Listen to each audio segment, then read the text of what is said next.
Mi nombre es Francisca Valdebenito, soy psicóloga clínica y me especializo en el espectro autista.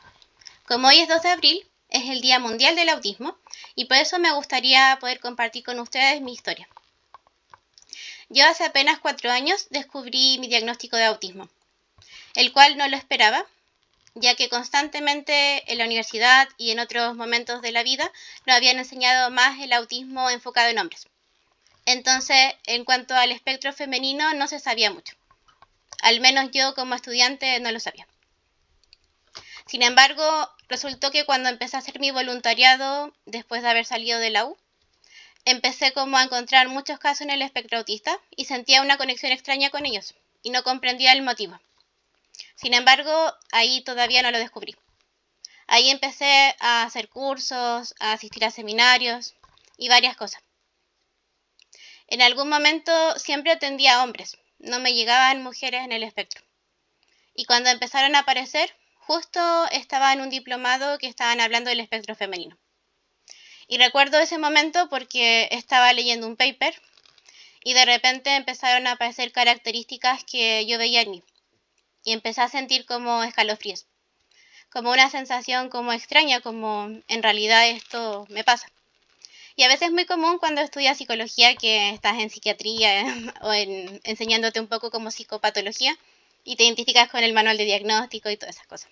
Sin embargo, en este caso era distinto, porque era como algo de mí que yo nunca lo había compartido con nadie. A propósito del masking o esto que se llama enmascaramiento, en el sentido de tener que imitar el comportamiento de otros para adaptarse. Ahora mismo quizás podría estar haciendo masking inconscientemente, porque generalmente está como ya incorporado en mí. Y en ese aspecto, el espectro autista femenino tarda mucho en ser diagnosticado, y también en la adultez.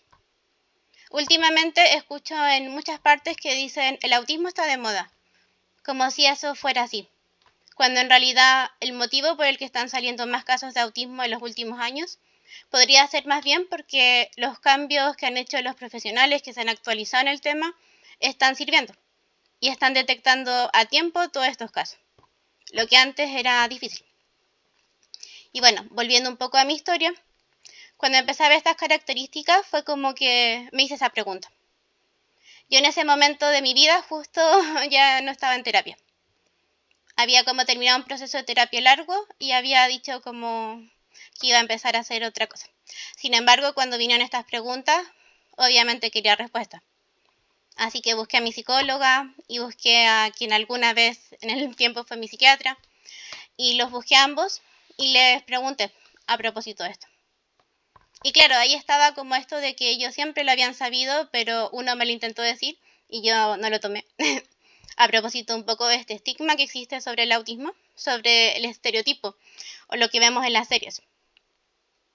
Que en ese momento cuando alguien me lo dijo fue como no, yo no soy eso. Pero después que empecé a investigar más sobre esto, me derivaron a terapeuta ocupacional, estuve en una evaluación y después la terapeuta también mencionó como en realidad más que rasgos pareciera que estás en el espectro autista. Entonces a partir de eso me dijo que la única forma de saberlo era con el A22.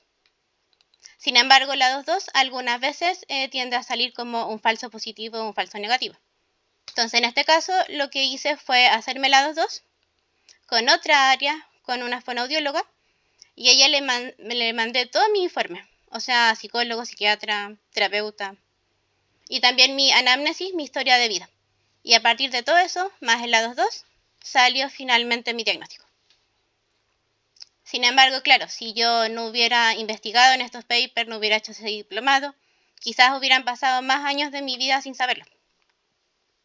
Y es una parte importante de la identidad. Ahora bien, después de ese momento vino como un poco el cómo decírselo a los demás, cómo decirles hola, soy autista, y que eso lo comprendieran. Porque al inicio igual genera un shock muy grande. Y de hecho yo lo veo con las entrevistas que le hago a los padres. Muchas veces cuando estamos aplicando la ADR y buscamos antecedentes, como que los papás normalizan ciertas conductas. Y eso suele pasar mucho en mujeres que, por ejemplo, como que comparan el comportamiento pasivo de algunas niñas, que eso podría ser como lo normal, pero no se piensa que también podrían ser características del espectro autista. Entonces hay varias cosas que van como frenando un poco el diagnóstico. También como los médicos que no creen en esto.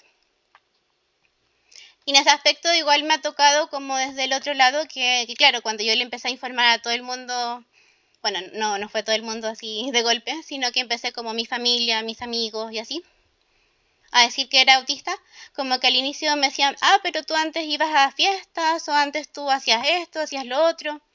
Y es como sí, pero lo hacía forzosamente. Por ejemplo, a veces iba a eventos sociales, pero siempre me quería devolver antes.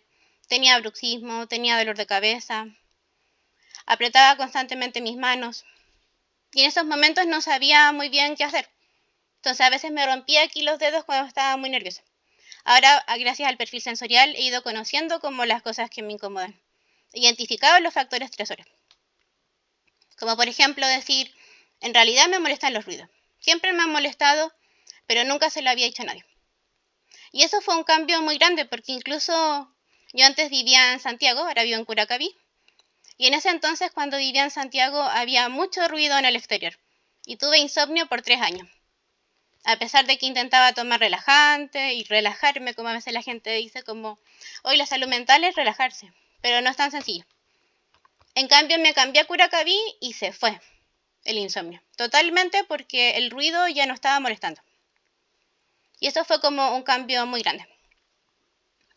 Por otro lado, también he ido notando como ciertas texturas que me molestaban de la ropa. Por ejemplo, los jeans siempre me han molestado. Y como que me los ponía porque era la moda, de alguna forma. Como que había que hacerlo. O también el dormir con cosas pesadas. Por ejemplo, constantemente yo sentía mareos cuando me enfrentaba a eventos sociales. Como mucho vértigo y como que me iba a caer. Y ahora, gracias a que descubrí las mantas de peso, que son maravillosas, eso me ayuda a regularme. Y cuando estoy nerviosa me las pongo. Y eso cuando duermo es como un relajo. Junto con otras cosas de selectividad alimentaria, que a veces también es como, pero antes te gustaba tal cosa, tal textura. Y en realidad es como, no me gustaba, me daba asco, pero igual me la comía por presión social. Entonces hay una serie de cosas que fui descubriendo. También a propósito del contacto físico. Siempre que abrazaba a alguien me quedaba así como espantapájaro. Como que estaba muy tiesa. Y mis amistades sí lo notan. Que me pongo como, que no sé cómo reaccionar. Y mi familia también. Pero a medida que lo fui comunicando y fui poniendo límites, como que se fue entendiendo. Entonces de esa forma el saber mi diagnóstico me ayudó mucho. Porque por un lado bajó el estrés. Y por el otro también mi relación con los demás fue cambiando. Fue mejor. Y también en ese aspecto, por eso a veces prefiero atender online más que presencial. A veces también atiendo presencial, por supuesto, pero mis pacientes saben que soy autista y generalmente atiendo más autistas. Porque ahí es como también como un ambiente más seguro. Bueno, y por otro lado también hay como distintas cosas que pueden influir en el diagnóstico. Como por ejemplo, también está el hecho de redescubrirse. Como qué parte de ti es tuya y qué otra parte es del MASI. Eso también es todo un tema. Y yo le digo a los pacientes como eso en general. Que es muy terrible como de repente decir, en realidad toda mi vida fue una mentira. No fue toda una mentira. Pero sí, hubieron partes de ti que a lo mejor estuvieron enmascaradas por adaptarte a este mundo neurotípico. Entonces en ese aspecto van cambiando cosas. Y aquí está un poco como esta frase de, ¿te volviste más autista? Y en realidad no es que te volviste más autista, sino que te desenmascaraste y empezaste a mostrar quién eras realmente. Y eso también cuesta. A veces cuesta aceptarse. Y eso es todo un proceso. Y quizás tanto para quienes tenemos el diagnóstico tardío como también para los que están a nuestro alrededor. Y en ese aspecto también me pasa desde el otro lado, como a veces voy, no sé, al médico y cuando le dije a mi oftalmóloga soy autista, me dijo, ¿cómo lo haces con la empatía siendo psicóloga? Y cosas así, un poco más del estigma. O también otra vez fui a otro médico, nada que ver, y que en realidad me preguntó si tenía alguna condición y le mencioné lo del autismo y también, como diciendo, no, tú no eres autista, porque eres psicóloga. Como que casi estudiar una carrera y ser autista no es posible. O también esto de no puedes ser autista porque miras a los ojos. O no puedes ser autista porque tienes pareja. O tienes amistades. Y así, cada cosa que en realidad no tiene nada que ver. O sea, si uno se va a los criterios del DSM, eso no sale. Y eso es lo otro porque el autismo es un espectro. Son diversas características. Y hay distintas personas. Aunque la base sea la misma, podemos ser muy diferentes. Y eso también es lo otro, que es lo que molesta como en general, lo que tenemos que aguantar. Como que personas que no saben nada sobre el autismo digan, no, tú no eres autista. Y como que creen que te van a hacer sentir mejor con eso de, es un alivio, no soy autista. Pero en realidad al contrario, el ser autista, el saberlo, es como un alivio muy, muy grande. Por eso igual a veces me incomoda cuando dicen el autismo está de moda, o ahora todos quieren ser autistas, cuando en realidad no es así, como que siempre se nos negó el diagnóstico, porque no había personas tan actualizadas sobre esto. Y por eso es que es necesario como seguir avanzando, seguir haciendo investigaciones, y a lo mejor ese porcentaje que antes pensaba, no, 1 a 4 de mujeres, en realidad pueden haber muchas más. Y yo creo que hay muchas más. Solo que no se ha hecho como un último análisis de esto.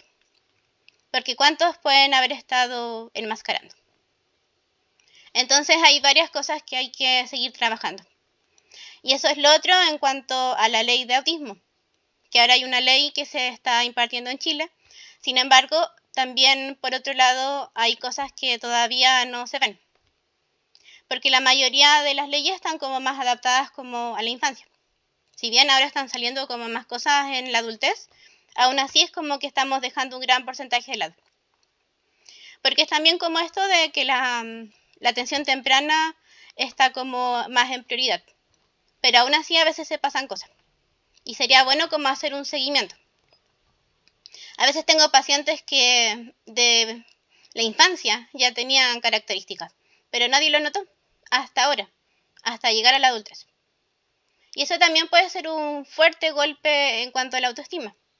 Porque si pensamos la adolescencia, ya es un periodo de muchas preguntas, de preguntamos quiénes somos, qué es lo que nos gusta. Pero también la adolescencia puede venir un poco como esto de que genere más dudas sobre el masking. Porque muchos adolescentes en el espectro autista justo en esa etapa empiezan como a cuestionarse más cómo deben ser. Y acá hay como una diferencia con la socialización. Que a veces cuando a alguien no se le gusta el fútbol decimos, bueno, a lo mejor me va a intentar gustar el fútbol para compartir temas en común con esa persona. Pero eso puede ser algo como que genere el inicio. Pero es distinto que cambie toda tu identidad completamente por una persona. Eso a veces es el masking, como enmascarar. Como el decir como, bueno, cuando camino tengo que mover los brazos. Cuando hablo con alguien tengo que hacer contacto visual, aunque me queme los ojos, aunque me moleste. O cuando hablo en general tengo que saber mover las manos. Esto yo no lo sabía. El mover las manos fue algo que fui viendo. No fue como que en psicología nos enseñan el lenguaje corporal. Así, no. Y junto con un millón de cosas. Como por ejemplo, si alguien te está hablando, tener que asentir. O tener que decodificar el lenguaje literal del no literal. Eso por muchos años, en la infancia, en la básica, me costó distinguirlo. Cuando era una broma, cuando era en serio. Y todavía, a lo mejor si alguien me dice algo en sentido literal, en mi casa me pasa mucho eso, que a veces me dicen, no era literal, pero ya me conocen y saben que me cuesta. Pero a lo mejor en el trabajo del día a día tengo que hacer ese trabajo inconscientemente. Como si un paciente me dice algo, asociarlo ya, esto es literal o no literal, y conectarlo con eso. Pero no todas las personas pueden hacerlo. Entonces también es como todo un trabajo de lo que hay que hacer. Por otro lado está lo social, el agotamiento social tras mucha interacción. Después de las festividades quedo agotada. Porque por un lado el ambiente festivo es como muy así, mucha euforia, por así decirlo. Pero por otro lado también es el socializar tanto. O sea, mis amigos, o sea, yo tengo un grupo de amistades, pero aún así yo no los podría ver todos los días, porque me agotaría. Porque de alguna forma, si bien ya no hago masking con mis amistades, igual el hecho de salir de mi casa a veces puede ser factor de estrés. Como a propósito del metro. Como esto de que a veces se quejan de que cómo nos quejamos de que haya músicos cantando adentro de los trenes. Y en ese caso no saben lo molesto que es. Porque la música no es el problema, sino que es también la situación en sí. Porque si pensamos un momento, el metro está encerrado. Y ahí adentro van personas que a lo mejor les molestan los ruidos. Entonces yo puedo tener mis canceladores de ruido y ok, a lo mejor hay un bebé llorando y me pongo los grandes. Pero aún así se escucha en algún punto ese ruido. Y cuando hay alguien que entra tocando con los parlantes y con la música en sí, como que se siente una vibración. Y esa vibración llega más directo. Entonces a lo mejor puede ser que algunos protectores auditivos ayuden, pero puede que no. O puede que el ruido venga después. Ayer, por ejemplo, bueno, va a ser un ejemplo muy clásico, pero estaba haciéndome una leche con plátano. Y puse la batidora, me puse los canceladores de ruido y la prendí. Y pensé que con eso estaba bien, porque la sentía muy lejitos. Pero después cuando me lo saqué, me dolía mucho los oídos. Y no sabía por qué. Y era porque igual sentí el estímulo, solamente que lo bloqueé, de alguna forma. Entonces a veces igual pasa eso. Podemos ir a un concierto, pasarlo genial, pero después llegamos a la casa y es como, no queremos hacer nada. Porque estamos procesando todo eso que nos encontramos. Hay cosas que a veces es muy sencillo, piensan como, pero todo el mundo puede hacer eso, pero en realidad no es así. No todo el mundo puede hacer eso. Y ahí está un poco el espectro, porque a veces hay personas que se burlan del espectro. Pero el espectro es por algo, es porque no todas las personas somos iguales. Y eso también lo he comparado como con el perfil sensorial, porque a mí me molestan los ruidos, hay personas que buscan los ruidos. Es también como lo táctil, a algunos les encanta el contacto físico y otros que no les gusta el contacto físico. Y así. Y es por ejemplo a mí el contacto físico me incomoda, pero a veces necesito contacto físico para regularme. Pero es como un abrazo intenso y breve, como algo así, poner distancia. Entonces por esa razón el espectro autista es necesario poder darle un espacio, como crecer en este aspecto y también investigar más. Porque ahora últimamente están saliendo muchas tesis que hablan del espectro autista en la adultez y es como en ese contexto académico que lo está saliendo más. Pero también los investigadores deberían como poner un foco en esto, como informar. Porque es también como las adecuaciones. Constantemente tengo que hacer adecuaciones académicas en contexto de colegio, contexto de universidad y contexto de trabajo. Y a veces hay cosas del trabajo que no se ven. Como el hecho de tener que forzar a alguien a socializar fuera de sus horas de trabajo, porque así van a analizar la relación con los compañeros. ¿Por qué eso tiene que ser así? ¿Por qué no puede ser en otra situación? O anticipar, como por ejemplo vamos a ir a tal lugar y pensar a lo mejor a alguien que le molestan los ruidos no va a estar bien en un bar.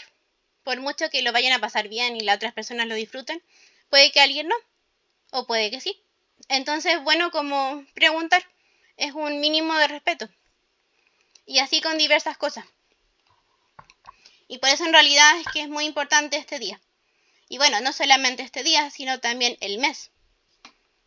Porque no es como simplemente, bueno, hoy nos enfocamos en el autismo y mañana nos olvidamos de esto. Sino que es seguir trabajando constantemente en esto. Así que les dejo la invitación para entrar a redes sociales, como ahora está de moda, y sí podemos decir que está de moda, y investigar, poner el hashtag a lo mejor voces autistas, y ahí pueden haber muchas voces. Porque es como un poco esta frase de como no podemos hacer algo sin nosotros. Como que también tenemos que investigar ese punto. No solamente lo teórico, no solamente lo que se dice del autismo desde las investigaciones, sino también desde las mismas personas autistas.